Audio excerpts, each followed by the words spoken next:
Muchas bendiciones, qué gozo y alegría una vez más encontrarme contigo para continuar con esta serie especial, como hemos venido diciendo. Para nosotros ha sido de gran bendición a lo largo de los primeros días de este año y queremos y le estamos compartiendo contigo, porque de la misma forma en como Dios nos bendijo, como Dios nos ministró, queremos que Dios lo haga contigo. Por eso, cada noche y durante los próximos días, hasta completar 42 días, estarás cada noche a las 9 de la noche recibiendo esta transmisión especial del mensaje del pastor Mario Rondón en diferido acerca de la sesión de Apocalipsis que estuvo compartiendo con nosotros, y como parte introductoria cada noche a la repetición de nuestra lección Conexión 360, la cual tuve el honor de escribir y producir para Esperanza TV junto al pastor Andrés Rey. Estamos muy felices y contentos. Gracias por estar aquí, gracias por seguir esa historia y gracias por ser parte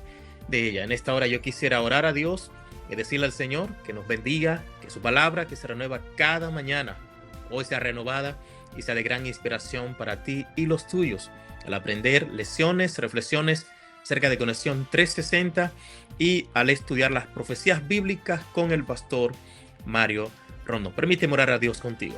Padre Celestial, muchas gracias por bendecirnos, gracias por amarnos, gracias por darnos la oportunidad de tener este espacio especial, Señor, en el cual retransmitimos parte de lo que fue nuestra experiencia durante nuestras primeras 40 madrugadas de ayuno y oración.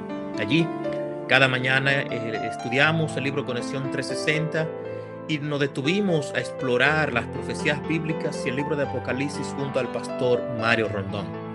Dios, como lo utilizaste durante esos días, una vez más, al exponer este sermón para el público, pedimos que bendiga y que sea de gran utilidad para aquellos que tengan contacto con esta transmisión especial. Bendícenos, Dios.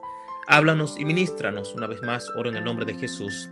Amén y amén. Familia, sin más por el momento, disfrutemos de la lección para el día de hoy de Conexión 360 y el estudio de Apocalipsis con el pastor Mario Rondón. Comparte, suscríbete y déjale saber a otro que esta es la hora de bendición, el conocimiento y el saber acerca de las profecías bíblicas. Conexión 360, una jornada espiritual para una vida con propósito. Gracias por estar con nosotros. Este es el capítulo número 7 y esto es Conexión 360 para transformar tu vida. ¿Sabes? El Evangelio es poder de Dios, dice la Biblia. No solamente es palabrerías, como algunos dicen, es poder de Dios, poder que transforma. Jesús no vino únicamente a enseñar grandes verdades. Él también rompió cadenas, liberó cautivos. En su ministerio terrenal restauró cuerpos, sanó personas, transformó y cambió destinos. Cada milagro fue una demostración visible del poder de Dios obrando a través del ser humano. Ese poder quiere obrar en tu familia, quiere obrar en tus hijos, quiere obrar en tu matrimonio. Dice la Biblia en San Juan 8:32, y conoceréis la verdad y la verdad os hará libres. La libertad espiritual no consiste en hacer lo que nosotros querramos, sino en ser liberados y libertados del dominio del pecado para vivir conforme a la voluntad de Dios. El apóstol Pablo dijo, porque el Espíritu de vida en Cristo Jesús me ha librado de la ley del pecado y de la muerte. Romanos capítulo 8, versículo 2. Cuando una persona entrega su vida a Cristo, el poder del Espíritu Santo actúa como un fuego purificador, rompiendo tus hábitos destructivos, sanando heridas internas y devolviendo la paz que el enemigo quiere robarnos. La verdadera conexión con Dios produce libertad. Libertad de culpa, libertad del temor, de la dependencia del pasado y de todo lo que esclaviza nuestras vidas. La famosa escritora norteamericana Ellen G. White lo expresó con claridad al decir, el poder divino transformará el corazón de piedra en un corazón de carne. Por medio de la gracia de Cristo, los hombres pueden vencer las tendencias al mal. Y eso lo dijo en Conflicto de los Siglos, página 476. Necesitamos conectarnos. Necesitamos conectarnos con Cristo, porque Él no solamente nos perdona, Él también nos libera. ¿Sabes? ¿De qué necesitas ser libertado hoy, ahora, en este momento, allí en tu casa, en tu carro, en tu lugar de trabajo? ¿Qué cadenas te impiden disfrutar de la paz de Dios? ¿Y cómo puedes experimentar el poder transformador del Espíritu Santo en tu vida? En este instante, inclina tu rostro o eleva esta oración pidiendo a Dios que su poder libere cualquier atadura.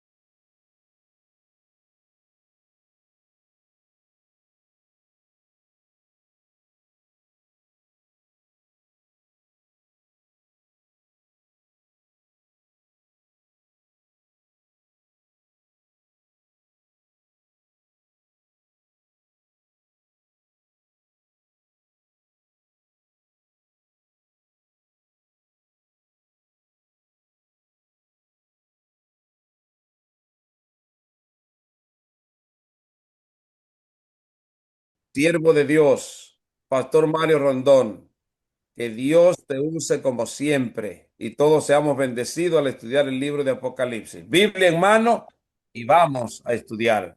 Y apaguen sus micrófonos, por favor. Amén. Muchas gracias, pastores. Que la gracia de Dios siga con cada uno de ustedes, la bendición del Todopoderoso les siga acompañando también y a cada uno de nuestros hermanos y hermanas, esa gran hermandad que cada mañana hace un esfuerzo extra para tener aceite en sus lámparas, que el Todopoderoso pueda bendecirle grandemente y que la gracia del Señor pues se manifieste en su vida. Hoy llegamos al día número 7 en nuestro estudio y de igual manera pues avanzamos hasta la iglesia de Filadelfia, la iglesia del amor fraternal, iglesia de Filadelfia, la iglesia del amor fraternal. Y quiero de inmediato que abramos nuestras Biblias en Apocalipsis capítulo 3, libro de Apocalipsis capítulo 3, los versículos 7 y 8. Versículos 7 y 8 de Apocalipsis 3, donde dice el Señor: escribe al ángel de la iglesia en Filadelfia. Escribe al ángel en la iglesia de Filadelfia. Esto dice el santo, el verdadero, el que tiene la llave de David, el que abre y nadie cierra, y cierra y ninguno abre. Interesante. Ahora en el versículo 8 le dice: yo conozco tus obras. He aquí, he puesto delante de ti una puerta abierta, algo que no puede ser cerrado, ¿eh? Esta es la puerta que conduce del atrio al lugar santo, la cual, y entonces dice, y una puerta que nadie puede cerrar, refiriéndose entonces a la puerta de acceso al lugar santísimo.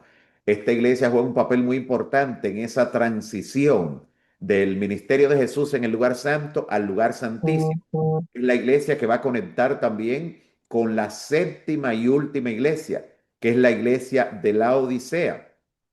Y entonces el Señor termina diciéndole por qué le da esa virtud de esa puerta que nadie puede cerrar y la que pues nadie puede abrir una vez se cierra. Le dice, porque aunque tienes poca fuerza, le dice, has guardado mi palabra y no has negado mi nombre. Debemos recordar que la iglesia de Filadelfia junto a la iglesia de Esmirna, son las únicas de las 7 iglesias, ellas dos, que no reciben ningún tipo de reprimenda, de reproche, que no se le observa ningún tipo de falta que haya que reprenderle. Y ya hemos visto cómo lo que provocó esto en la iglesia de Esmirna fue el periodo de persecución.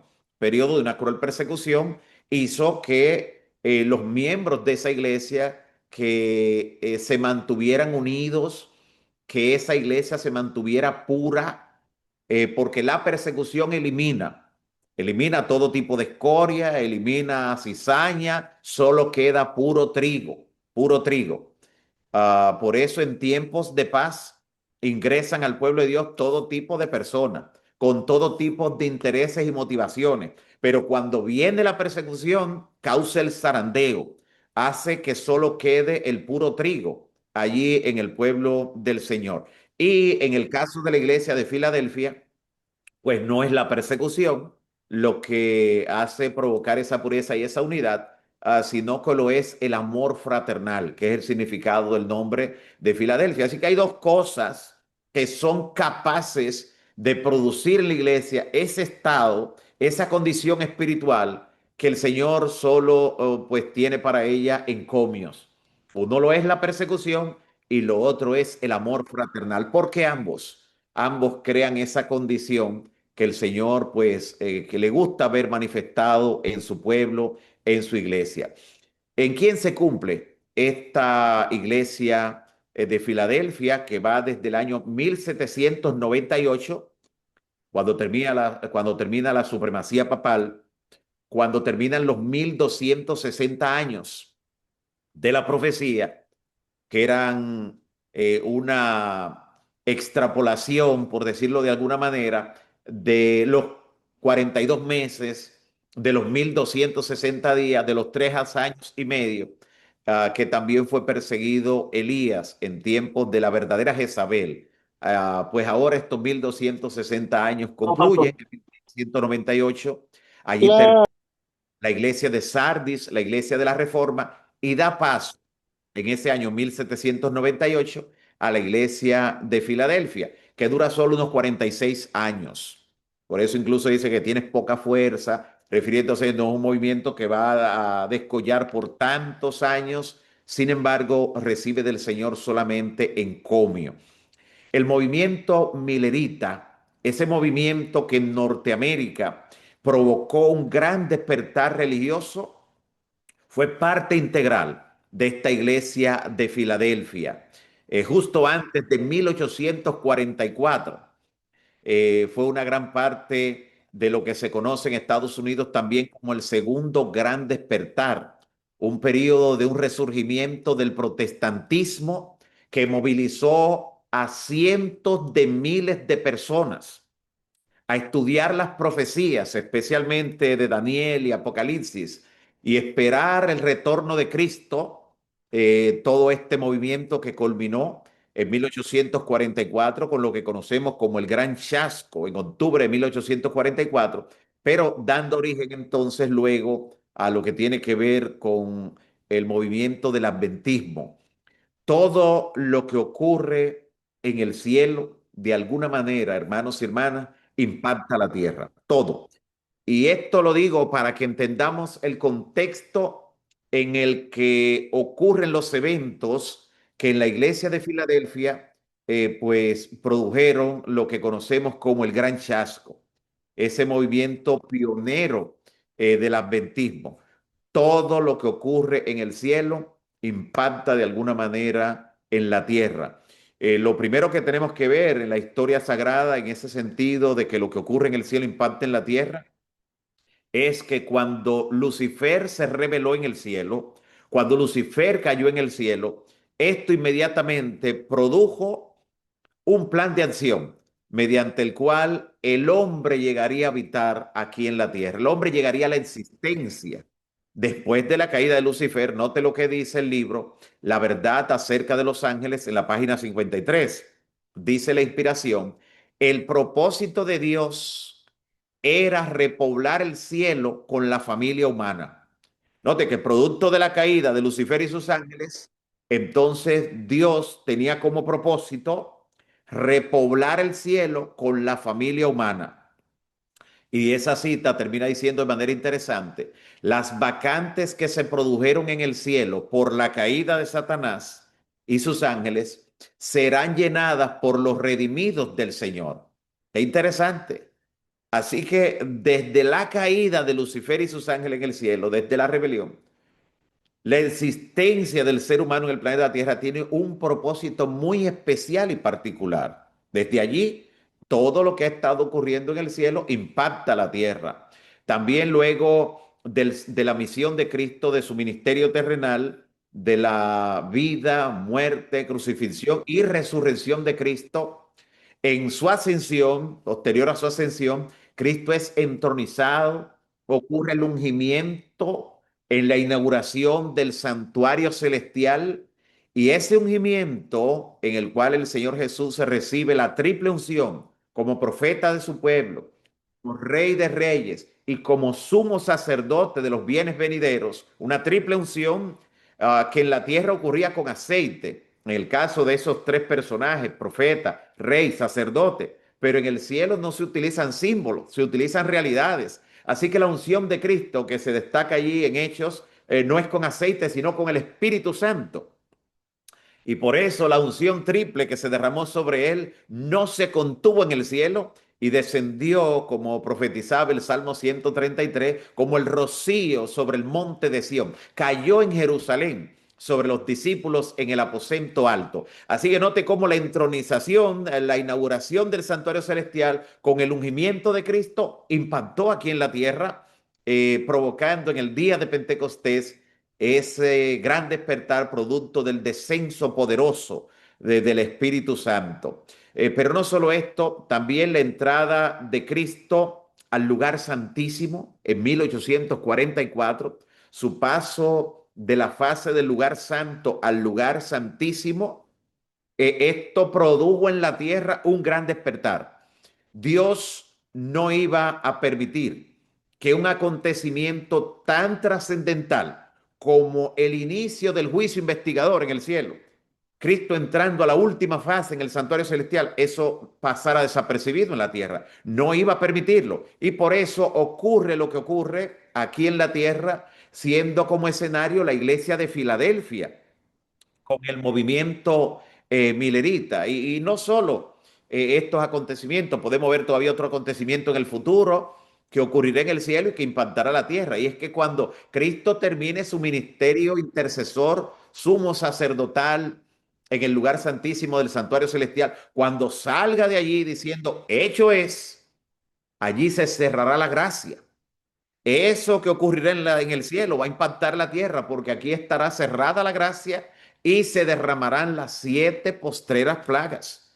Así que quiero que quede bien grabado esto en nuestras mentes para lo que vamos a ver en los próximos días en el libro de Apocalipsis. Todo lo que ocurre en el cielo impacta aquí en la tierra. Recuerde un episodio que parece común y corriente, pero en el libro de Job se habla de una reunión en el cielo donde estaban los representantes de los mundos no caídos, donde se apareció Satanás, aunque no invitado, se sentía con derecho de representar este mundo, y esa reunión en el cielo, una discusión allá, pues terminó impactando aquí en la tierra. Por eso, en ocasión de lo que estaba ocurriendo en cumplimiento de la profecía de tiempo más larga de la Biblia, la de los 2300 días de Daniel 8:14, que indicaba el momento en que el santuario iba a ser purificado, el momento en que Cristo iba a iniciar esa fase en el lugar santísimo, no quedó desapercibido aquí en la tierra. Fueron cientos de miles de personas que fueron impactadas, valga la redundancia, por este gran mensaje. El Señor llamó al movimiento milerita para atraer la atención del mundo a lo que sería el inicio del juicio investigador. En principio sabemos que ellos estaban equivocados en el acontecimiento que esperaban. Esperaban que la purificación sería aquí en la tierra, que Cristo iba a venir, pero en lo que tiene que ver con la fecha, pues estaban en lo correcto y el Señor permitió esta equivocación, como la permitió también con los primeros discípulos que estaban cuando Cristo murió, en palabras de esos discípulos que iban camino a Emaús, estaban desalentados. Decía, nosotros pensábamos que Él era el que iba a redimir a Israel, o sea, la expectativa, porque pensaban que el reino iba a ser terrenal, que Jesús iba a derrotar a los romanos y que iba a gobernar aquí en el reino terrenal en Israel. Estaban equivocados en el lugar donde se iba a cumplir tuvieron un gran chasco también, al igual que los pioneros de este movimiento que formaban parte de la iglesia de Filadelfia. Comentando lo que ocurrió con ese gran movimiento, dice en el libro Conflicto de los Siglos, en la página 397, como una marea, como una gran avalancha, como una marea, como un maremoto, el movimiento se extendió por todo el país. Fue de ciudad en ciudad, de pueblo en pueblo y hasta los lugares más remotos del campo, y consiguió despertar al pueblo de Dios que estaba esperando. El fanatismo desapareció ante esta proclamación como helada temprana ante el sol naciente. Los creyentes vieron desvanecerse sus dudas y perplejidades. La esperanza y el valor reanimaron sus corazones. De esta manera, la inspiración en el libro Conflicto de los Siglos describe parte de lo que ocurrió con ese gran movimiento milerita, repito, en el contexto de la iglesia de Filadelfia, un papel muy importante que jugó sobre todo como precursor, como pionero del movimiento del adventismo. Y en la página 398 concluye describiendo este evento y dice, entre todos los grandes movimientos religiosos habidos desde los días de los apóstoles, ninguno resultó ser más libre de imperfecciones humanas y engaños de Satanás que ese movimiento que culminó en 1844. Ahora mismo, decía ella, después del transcurso de muchos años, después de 1844, todos los que formaron parte de aquel movimiento y han permanecido firmes en la verdad, porque muchos fueron zarandeados con el gran chasco, pero los que permanecieron firmes en la verdad, dice ella, todavía hoy, años después, sienten aún la santa influencia de tan bendita obra y dan testimonio de que ella definitivamente era de Dios, que fue guiada por el Espíritu Santo. Con razón, el Señor tiene tantos encomios para ese periodo de la iglesia conocido como la iglesia de Filadelfia. Y me llamó mucho la atención la declaración inspirada allí en el conflicto, porque dice que desde los días apostólicos hasta ese movimiento que formó parte de la iglesia de Filadelfia, ese movimiento milerita, pues dice ella, ningún otro movimiento estuvo tan libre de imperfecciones humanas, o sea, guiado directamente por el Espíritu, como ese movimiento definitivamente, ni siquiera el movimiento de la Reforma Protestante, porque ya sabemos cuántas imperfecciones estuvieron mezcladas allí con este movimiento y cómo ellos terminaron incluso siendo intolerantes la mayoría, así como habían sufrido ellos la intolerancia de Roma, también se convirtieron muchos de ellos en intolerantes. En fin, pero destacamos ahora este papel tan trascendental y que se describe con tantos detalles interesantes de la iglesia de Filadelfia, que da paso entonces a la iglesia de la Odisea. La Odisea, este nombre viene de dos expresiones en griego, laos, pueblo, y dikos en griego, donde viene Odisea, que significa juicio.